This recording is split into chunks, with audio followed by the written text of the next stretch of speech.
today, and I want to begin with football. So I want to know if I represented Detroit well. I want to know if I did a good job. So I was on Philadelphia sports station this morning, WIP, Angelo Cataldi. He's been there 33 years. He's a big deal. And he has been telling people in Philadelphia the Lions are going to win the opening game of the season when they host the Eagles. And he's been trying to warn people out there, Dan Campbell, hard-nosed, gritty football, and the Eagles are soft, and they're not really going hard in practice. And he's been telling people out there. And he brought me on today, and I said, oh, yeah, the Lions are starting 1-0 this year. I'm buying into this. And he goes, are you going to say this on Detroit radio? Are they going to laugh at you? I said, yeah, I'll bring it up today. And I want to know if I represented Detroit well or if I put my foot in my mouth. Because this was the most embarrassing game they played a year ago. They lost 44-6 to the Philadelphia Eagles. They were down 38-0 at one point. They gave up nearly 250 yards on the ground. And I think the Lions are going to beat the Eagles to start the season. So let me lay the case out. I want to hear from people, 248-539-9797. Am I a bad representative for Detroit? Or do people say, hey, you know what? I'll back you on that. I'll back you on the Lions starting 1-0 this season. Following that ugly Eagles loss, David, stop laughing and snickering behind the glass. Following that loss last year, they went into the bye week. Decker got healthy. Campbell took over play calling, and the Lions were a better football team. Going into this season, they'll have all three offensive linemen drafted in the first round healthy. They will be a more physically dominant team.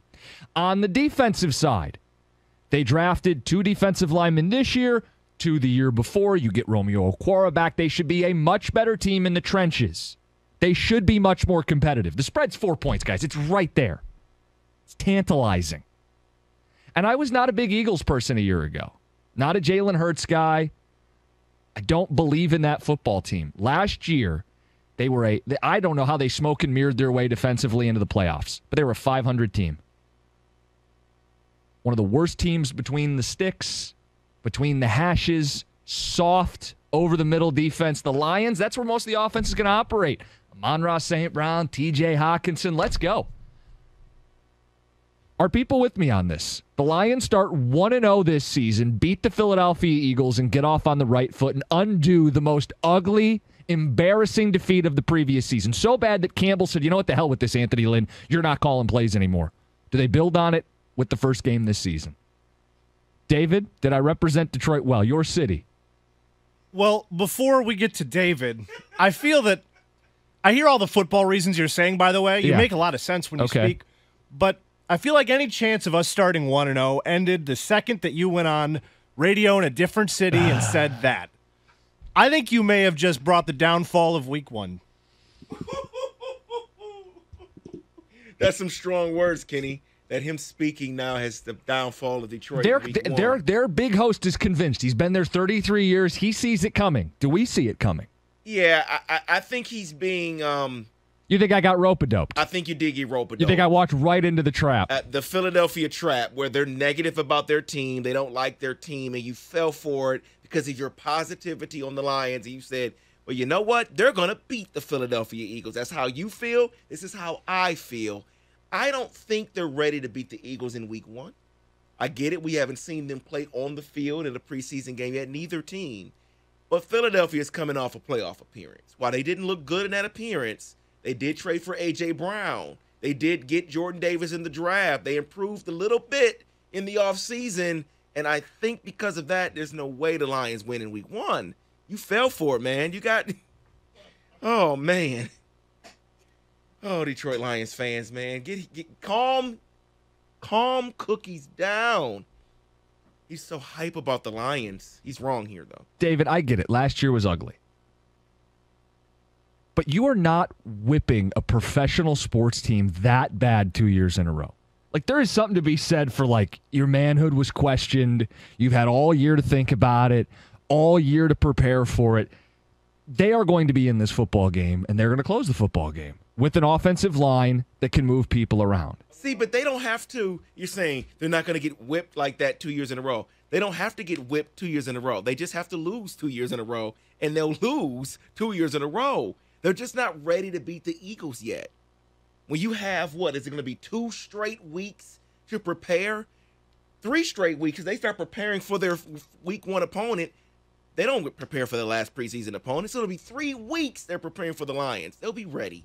They'll be ready.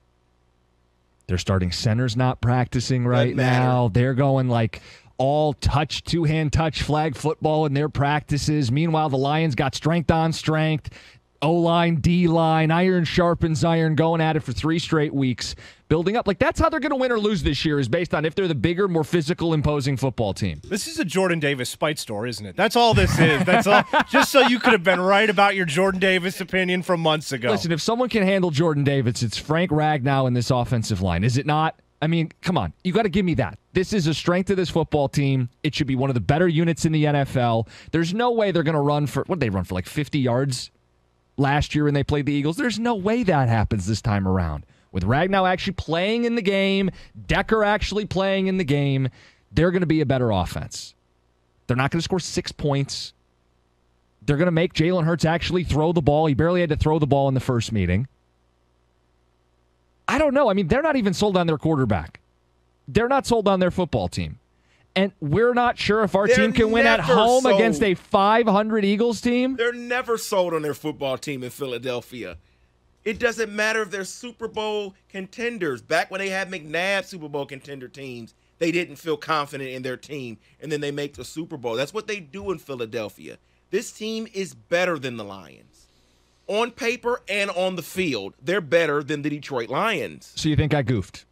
I do. You think I went on Philadelphia Sports Radio, strut my stuff, and I'm going to make not only myself but this city look bad?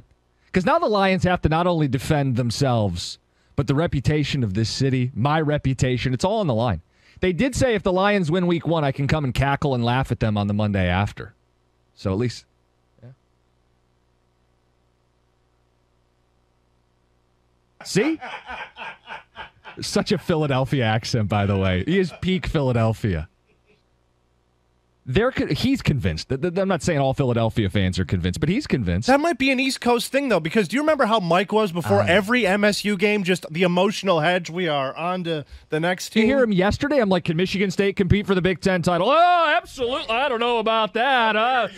That's exactly what he was doing. So you think it's an East Coast thing? 100%. They believe in their team, but they won't admit it. They don't want to emotionally invest. So they hedge. So the Lions are going to win. Week 1, no problem. This team's too soft. The Lions are over-preparing. We're under-preparing. That's exactly what's happening.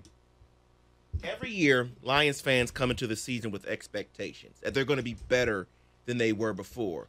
How many times have they won in week 1? Not many. Last time the Lions won in week 1. Well, they didn't do it this last year.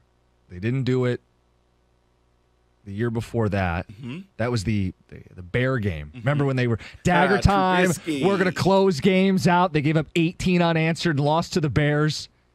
The year before that, was that the tie? Arizona tie. Yes. The year before that, was the Trust me. Holy cow! How many years has it been? So the year before that was the Monday night game against the Jets, Patricia's debut. How many years back do we have to go since the Lions last won the opening football game? Yet what did I actually say? Like, how long has it been since they started a season 1-0? I don't know. The Eagles were 9-9 a year ago with a pretty average football team. If you're going to be better, you get to avenge last year's ugliest loss, prove you're different right out of the gate. Okay, if I'm on crazy pills, then just tell me. 248-539-9797. We have a football today we're going to get to later in the hour, including a chance to point and laugh at the Chicago Bears. Who doesn't love that? And I know David's got a bunch of little, there's a college football storyline with the Big Ten and TV rights and media rights. So a lot to get to with the football today. 3 o'clock, Hard Knocks, what to look forward to, including a Kenny Cott drinking game. But we're just starting the show with a little bit of fun. I was on Philadelphia Sports Radio today, and I said the Lions are starting 1-0. Did I walk into a trap? Did I represent the city in the wrong light?